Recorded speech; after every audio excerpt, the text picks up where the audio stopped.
اللہ تعالیٰ نے حج ایمان والوں پر صاحب استطاعت پر فرض کیا ہے، اور بڑی ہی عظیم ایک فرضیت ہے۔ حج ایک عشق کی داستان ہے، عاشق کی معراج ہے حج۔ الحج المبرور لیس له الجزاء الا الجنہ، مقبول حج کی جزا جنت کے علاوہ اور کچھ ہو ہی نہیں سکتی۔ حج اتنا بڑا عمل ہے کہ میرے اللہ کی رحمت جوش میں ہوتی ہے۔ اور نبی پاک صلی اللہ تعالیٰ علیہ وسلم کی آپ کو ایک اور حدیث سناتا ہوں۔ اتانی جبریل، میرے پاس جبریل آیا اور جبریل آ کے کہنے لگا آپ کا رب حکم دے رہا ہے، مرو اصحابک، آپ اپنے ساتھیوں یعنی صحابہ کو، آپ اپنے ساتھیوں کو حکم کیجئے تلبیہ کہنے کا، کیونکہ اللہ کو یہ الفاظ بڑے محبوب ہیں۔ حج ہے میرے بھائیوں، بہت بڑا عمل ہے ان دنوں میں، اور جن لوگوں نے جو حج پر نہیں گئے وہ ان دنوں میں یہاں تکبیرات کا اہتمام کریں۔ جو حج پر نہیں گئے وہ ان دنوں میں یہ جو 10 دن اور 10 راتیں ہیں بڑی اہمیت کی حامل ہیں۔ ان دنوں میں اللہ کے نبی صلی اللہ تعالیٰ علیہ وسلم کو سب سے محبوب عمل دن میں روزہ رکھنا ہے، اور رات کو اللہ کے سامنے عبادت کرنا، اور سارے دن میں چلتے پھرتے۔ حضرت عائشہ صدیقہ رضی اللہ تعالیٰ عنہ فرماتی ہیں کہ رسول اللہ صلی اللہ تعالیٰ علیہ وسلم یہ ذی الحج کے 10 دنوں میں اللہ کے نبی چلتے پھرتے اٹھتے بیٹھتے تکبیرات کہا کرتے تھے۔ اللہ اکبر لا الہ الا اللہ واللہ اکبر وللہ الحمد، تکبیرات کہا کرتے۔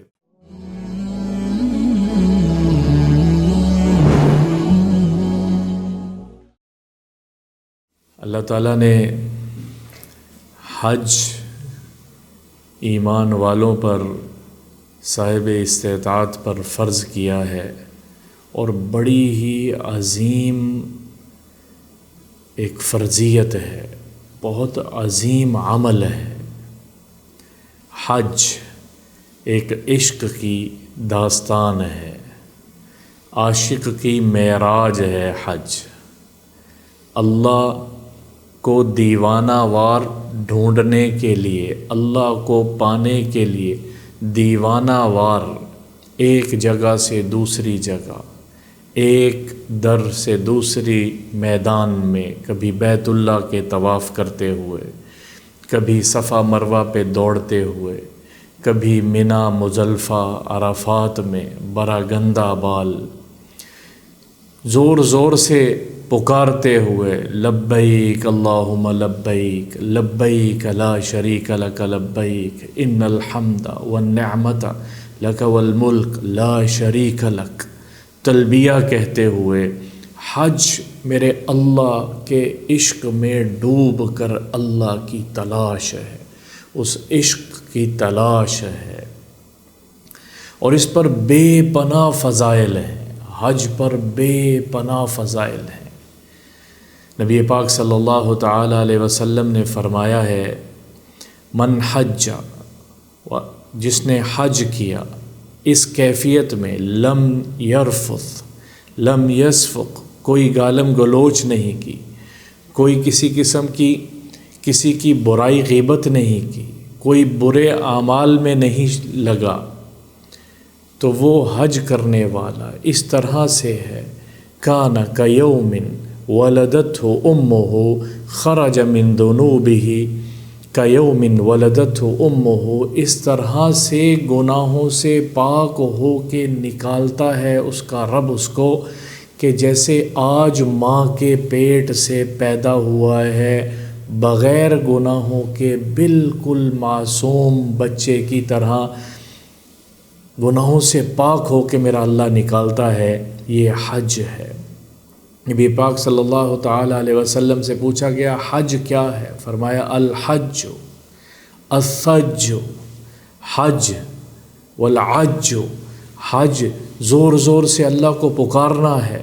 بلند آواز میں تلبیہ کا کہنا ہے، گڑ گڑانا ہے، شور مچانا ہے۔ شور مچانے سے مراد اللہ کو بلانے کے لیے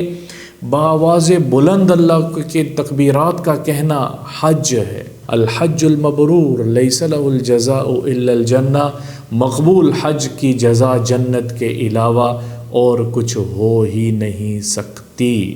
حج اتنا بڑا عمل ہے کہ میرے اللہ کی رحمت جوش میں ہوتی ہے۔ ایام حج چل رہے ہیں، ذی الحج مہینے کے ابتدائی 10 دن چل رہے ہیں، آگے 9-10 ذی الحج یوم عرفہ اور 10 ذی الحج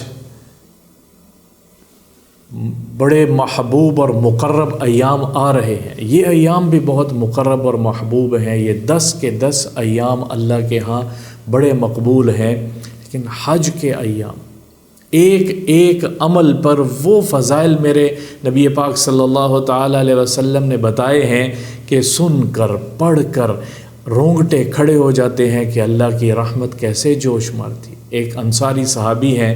رسول اللہ صلی اللہ تعالیٰ علیہ وسلم کے پاس تشریف لائے، فرمایا یا رسول اللہ صلی اللہ تعالیٰ علیہ وسلم، میں آپ سے کچھ سوال کرنے کے لیے آیا ہوں۔ میرے اور آپ کے نبی صلی اللہ تعالیٰ علیہ وسلم مسکرائے اور فرمایا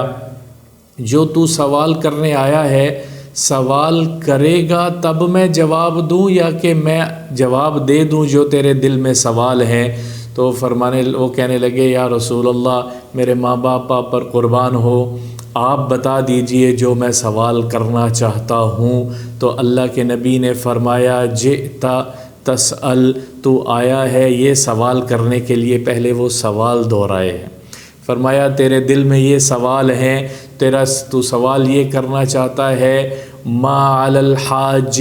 حج کے لیے آنے والا جب گھر سے نکلتا ہے، خرج من بیتہ، جب اپنے گھر سے باہر نکلتا ہے، اپنی سواری پہ سوار ہوتا ہے تو اس کو اس کے اس نیت پہ، اس نکلنے پر کیا ملتا ہے؟ پھر فرمایا تو یہ سوال کرنے کے لیے آیا ہے کہ حج کرنے والا جب طواف کرتا ہے تو طواف پہ اس کو کیا ملتا ہے؟ حج کرنے والا جب حج کے بعد حلق کرتا ہے تو اس کو حلق پہ کیا ملتا ہے؟ رمی جمار، یہ ساری ایک ایک رمی جمار پر اس کو کیا ملتا ہے؟ اور یوم عرفہ، عرفہ کے دن، 9 ذی الحج کے دن، جو حج کا دن جس کو یوم حج کہا جاتا ہے، اس دن اس کو اللہ کیا عطا کرتا ہے؟ پہلے سوال گنوائے ہیں اور پھر اسی حدیث میں ایک ایک کر کے ان تمام چیزوں کی فضیلتیں بتائی ہیں۔ اور پھر کیا فرمایا میرے نبی پاک صلی اللہ تعالیٰ علیہ وسلم نے؟ فرمایا جب حاجی حج کی نیت کر کے اپنے گھر سے نکلتا ہے، سواری پہ سوار ہوتا ہے، اس کی سواری کے ہر قدم کے اٹھانے پر سواری ایک قدم اٹھاتی ہے، اس کے قدم اٹھانے پر ایک درجہ بلند ہوتا ہے، حطت خطایا ہو، اس کی گناہ معاف ہوتے ہیں اور اس کے درجات بلند ہوتے ہیں۔ ایک قدم سواری کے اٹھانے پر، قدم رکھنے پر، ہر قدم اٹھانے اور رکھنے پر ایک گناہ معاف ہوتا ہے، ایک درجہ بلند ہوتا ہے اور ایک نیکی ملتی ہے۔ اب وہ کہاں سے چلا ہوا حاجی ہے، سواری کتنے قدم، وہ اونٹ کی سواری ہو اس زمانے میں یا گھوڑے کی سواری ہو یا اسی سفر کو سامنے رکھ کر آج کی سواریاں جہاز پر سفر ہوتا ہے، ہزاروں کلومیٹر کا سفر جب جہاز کرتا ہے یا وہ بھی تو سواری ہے، اس پر ایک ایک سیکنڈ، ایک ایک منٹ، ایک ایک سواری کی حرکت پہ، سواری کے ایک ایک کلومیٹر کے طے ہونے پر اس کے گناہ معاف ہو رہے ہوتے ہیں، اس کے درجات بلند ہو رہے ہوتے ہیں، اس کو نیکیوں کے انبار اس کے پلڑے میں ڈالے جا رہے ہوتے ہیں۔ پھر فرمایا حاجی یا معتمر، عمرہ کرنے والا جب طواف کرتا ہے تو اس کے طواف کے ختم کرنے پر اللہ کا عتق رقبہ، ایک گردن آزاد کرنے کا اجر عطا کرتا ہے، ایک غلام آزاد کرنے کا اجر عطا فرماتا ہے۔ اور پھر اگر ایک اور حدیث کو ساتھ جوڑیں تو غلام آزاد کرنے کا اجر کتنا ہے؟ تو حضرت عائشہ رضی اللہ تعالی عنہ نے نبی پاک صلی اللہ تعالی علیہ وسلم سے پوچھا، یا رسول اللہ کہ غلام آزاد کرنے کا اجر کتنا ہے، گردن آزاد کرنے کا اجر کیا ہے؟ تو نبی پاک صلی اللہ تعالی علیہ وسلم نے فرمایا، ایک غلام آزاد کرنے کا اجر ایسا ہے، اللہ اس آزاد کرنے والے کے جسم کے تمام اعضاء پر جہنم کی آگ کو حرام کر دیتا ہے۔ ایک طواف پر جہنم کی آگ حرام ہو جاتی ہے، ایک طواف پر۔ پھر نبی پاک صلی اللہ تعالی علیہ وسلم نے فرمایا، تو نے پوچھا تھا حلق کرنے پر، ہر جو سر منڈوانا ہے، بال کٹوانا ہے، ہر بال پر ایک نیکی ملتی ہے، ہر بال کے گرنے پر ایک نیکی ملتی ہے۔ جیسے جیسے سر منڈوا، کتنے ہزاروں لاکھوں کروڑوں سر پہ بال ہیں، وہ تو اتنا سا گچھا نہیں گنا جاتا بالوں کا، ایک نیکی ملتی ہے، ایک گناہ معاف ہوتا ہے، ایک درجہ بلند ہوتا ہے۔ پھر فرمایا رمی جمار پر، وہ جو پتھر مارے جاتے ہیں، کنکریاں ماری جاتی ہیں، اس پر کیا ملتا ہے؟ اس پر اللہ وہ دے گا جس کا جو تیرا دل جس کا متحمل نہیں ہے، جو تجھ برداشت نہیں کر سکے گا، نہ تو تیرا دل اس کو برداشت کر پائے گا، نہ تیری آنکھیں اس کو دیکھ سکتی ہیں اس دنیا میں، جو اس کے بدلے میں تیرا اللہ تجھے اجر دے رہا ہے۔ صفا مروہ پہ، صفا سعی جس کو کہتے ہیں، قربان جائے میرے رب کی رحمتیں، فرمایا صفا مروہ پہ سعی کرنے والے حاجی، سعی کرنے والے پر اللہ 70 غلام آزاد کرنے کا اجر دیتا ہے۔ ایک غلام آزاد کرنے کا اجر آپ کو بتایا ہے، 70 غلام آزاد کرنے کا اللہ اجر دیتا ہے۔ پھر تھکاوٹ پہ اجر اور ہے، پھر تلبیے پہ اجر اور ہے۔ ایک اور حدیث آپ کو سناتا ہوں، نبی پاک صلی اللہ تعالی علیہ وسلم نے فرمایا، ما یلبی مسلم، کوئی مسلمان اہل اسلام تلبیہ کہتا ہے، لبیک اللہم لبیک، لبیک لا شریک لک لبیک، ان الحمد والنعمت لک والملک لا شریک لک، تلبیہ کہتا ہے، اس کو تلبیہ کہتے ہیں۔ حاجیوں کو حکم ہے کہ تلبیہ کثرت سے، کوئی ایک مسلمان تلبیہ کہتا ہے، اس کے تلبیہ کہنے پر میرے نبی پاک صلی اللہ تعالی علیہ وسلم فرما رہے ہیں، جہاں سے گزرتا ہے، حجر پتھر ہو، درخت کے پتے ہوں، کوئی ریت مٹی کے ذرات ہوں، تمام کے تمام اس کے تلبیہ پڑھنے پر اس کے ساتھ تلبیہ پڑھ رہے ہوتے ہیں، اللہ کے ہاں اس کی مغفرت کی صدائیں لگا رہے ہوتے ہیں۔ ہم سمجھتے ہیں یہ پتھر بے جان ہے، اللہ کی تسبیح تو پتھر بھی کرتا ہے۔ درخت ہم سمجھ رہے، جہاں سے وہ تلبیہ کہتے ہوئے گزر رہا ہوتا ہے، وہ تمام مخلوق ساتھ تلبیہ پڑھ رہی ہوتی ہے۔ اور نبی پاک صلی اللہ تعالی علیہ وسلم کی آپ کو ایک اور حدیث سناتا ہوں، فرمایا میرے پاس جبریل آیا، اتانی جبریل، میرے پاس جبریل آیا، اور جبریل آ کے کہنے لگا، آپ کا رب حکم دے رہا ہے، مرو اصحابک، آپ اپنے ساتھیوں یعنی صحابہ کو، آپ اپنے ساتھیوں کو حکم کیجئے تلبیہ کہنے کا، تلبیہ کا اہتمام کرنے کا حکم کیجئے، کیونکہ اللہ کو یہ الفاظ بڑے محبوب ہیں، اللہ کو یہ الفاظ تلبیہ کے بڑے محبوب ہیں۔ تلبیہ کا براہ راست حکم کیا گیا ہے۔ حج میں بہت بڑی عبادت ہے، چلتے پھرتے آواز بلند تلبیہ پڑھیں، میرے اللہ کو، میں حاضر ہوں میرے رب، لبیک اللہم لبیک، میں حاضر ہوں، میں آ گیا ہوں میرے اللہ، میں آ گیا ہوں۔ الحجاج والعمار وفد اللہ، میرے نبی پاک صلی اللہ تعالی علیہ وسلم کی حدیث ہے، حجاج اور عمار، حاجی اور عمرہ کرنے والے، یہ اللہ کا وفد ہیں، یہ اللہ کے گویا وفد ہیں، اللہ کے پاس وفد بنا کے آئے ہیں۔ اللہ سے جو مانگیں گے اللہ عطا کرے گا، اللہ سے جب ہاتھ اٹھائیں گے اللہ ان کے ہاتھوں کو خالی نہیں بھیجے گا، اللہ سے معافی مانگیں گے اللہ معافی عطا کرے گا، اللہ سے جو مانگیں گے اللہ ان کی حاجتوں کو پورا کر کے کیے بغیر واپس نہیں ان کے ہاتھ لوٹائے گا۔ وفد اللہ، یہ حجاج لبیک کی صدائیں لگاتے ہوئے دو چادروں میں تہبند اور اوپر کی ایک چادر سفید لپٹی ہوئی چادروں میں، یہ جو اللہ کے سامنے برا گندہ بال، برا گندہ کپڑے میلے، بال بکھرے ہوئے، خوشبو نہیں لگانی، یہ تمام پابندیاں اللہ کو اتنی پسند ہیں، اتنی محبوب ہیں کہ حجاج کے ہر عمل پر اللہ خوش ہو رہا ہے۔ اور پھر یوم عرفہ آتا ہے، یوم عرفہ کے دن اللہ ذل جلال، اللہ اپنے جلال میں، اپنی رحمت میں آسمان دنیا پہ آ کے اعلان کرتا ہے، انظروا عبادی، میرے بندوں کو دیکھو تو صحیح، یباہی بالملائکہ، اللہ فرشتوں پر فخر کرتا ہے، فرشتوں پر فخر کرتا ہے، میرے بندوں کو دیکھو کیسے چل پھر رہے ہیں، کیسے چل پھر رہے ہیں، شعثاً غبراً،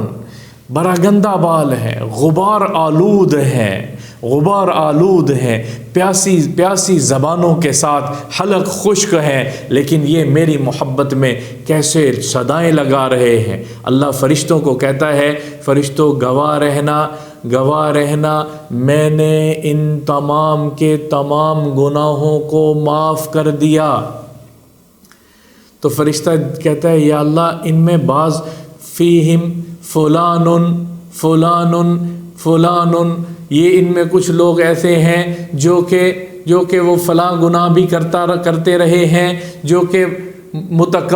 تکبر بھی کرتے رہے ہیں، اور پھر فرمایا فلان و فلان، اللہ کے نبی صلی اللہ تعالی علیہ وسلم گنوا رہے، وہ یہ بھی کر رہے ہیں۔ فرشتے کہہ رہے یا اللہ ان میں تو بعض بڑے بڑے گناہ کرنے والے ہیں، ان کی بھی گویا مغفرت ہو جائے گی۔ تو اللہ کہتے ہیں آج میری رحمت جوش میں ہے، میری عزت اور جلال کی قسم، میں ان کے بھی تمام گناہوں کو معاف کر کے ان کو اس طرح کھڑا کر رہا ہوں جیسے میں نے پہلے بتایا ہے، کیوم ولدتہ امہ، کہ آج کے بعد جو کریں گے وہ تو لکھا جائے گا، آج سے پہلے کے تمام گناہ پاک صاف ہو کے ان کو کھڑا کیا ہے۔ اور پھر میرے نبی پاک صلی اللہ تعالی علیہ وسلم کی ایک اور حدیث پہ اتنی احادیث ہیں، یہ اتنا اہم فریضہ ہے میرے اللہ کی محبت اور عشق کے، خود اللہ جو بتا رہا ہے اس سے اندازہ ہو رہا کہ اللہ کتنی محبت کر رہا ہے اپنے بندوں سے، اللہ کی رحمت کیسے جوش مار رہی ہے۔ جب طواف زیارت سے فارغ ہوتا، اس کا صحابی کا آخری سوال یہی تھا انصاری کا، کہ جب آخری طواف زیارت سے فارغ ہوگا تو اللہ کیا دیتا ہے؟ نبی پاک صلی اللہ تعالی علیہ وسلم نے فرمایا جب طواف زیارت کر کے فارغ ہوتا ہے تو ایک فرشتہ آتا ہے، اس کے یہاں دائم کاندھے پر اس مونڈے پر آ کے یوں تھپکی دیتا ہے اور اس کو کہتا ہے استأنف العمل، آج سے پہلے کیے گئے تیرے تمام گناہ معاف، تیرے تمام دفتر صاف کر دیے گئے ہیں، نئے سرے سے عمل کر، اب جو عمل کرے گا وہ لکھا جائے گا، پیچھے کے تمام اعمال کو، تمام برائیوں کو مٹا کے نیکیوں میں بدل دیا گیا ہے۔ حج ہے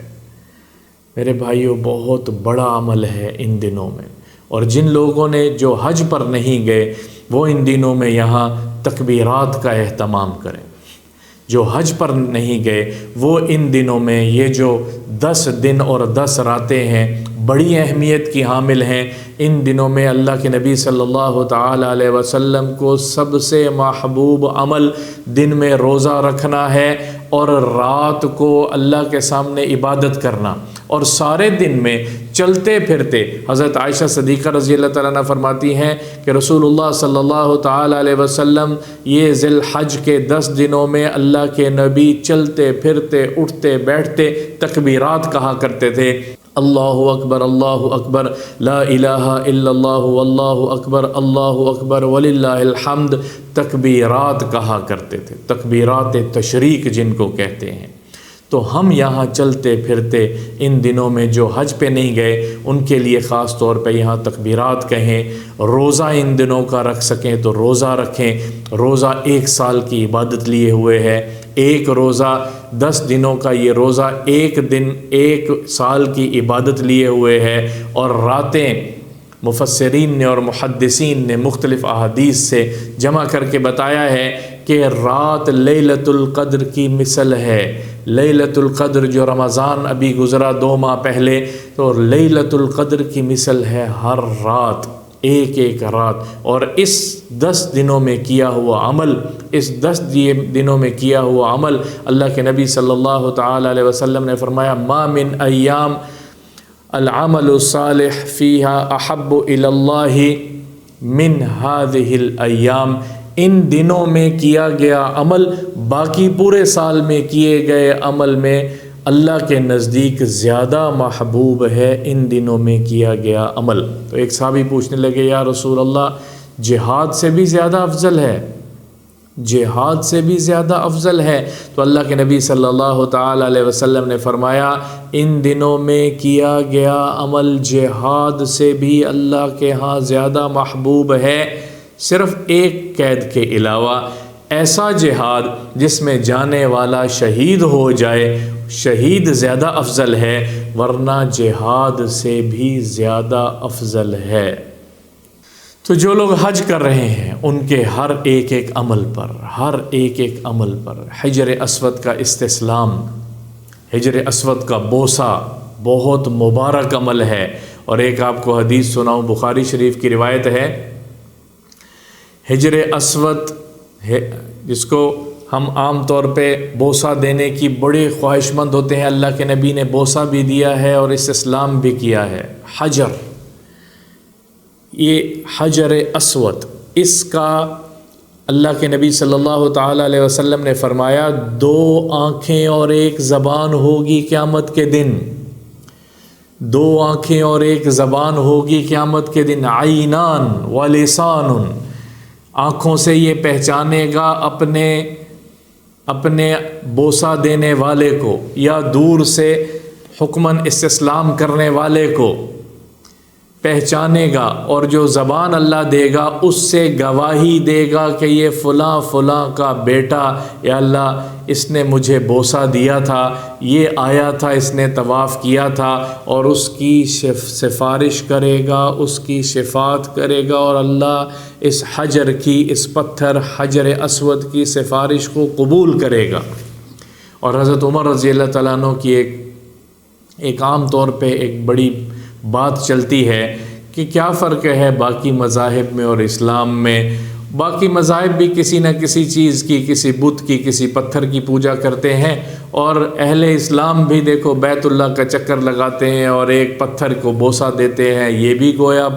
پتھر کی پوجا کرتے ہیں۔ تو ایک بہت بڑی غلط فہمی ہے۔ مسلمان ہم کسی پتھر کی پوجا نہیں کرتے،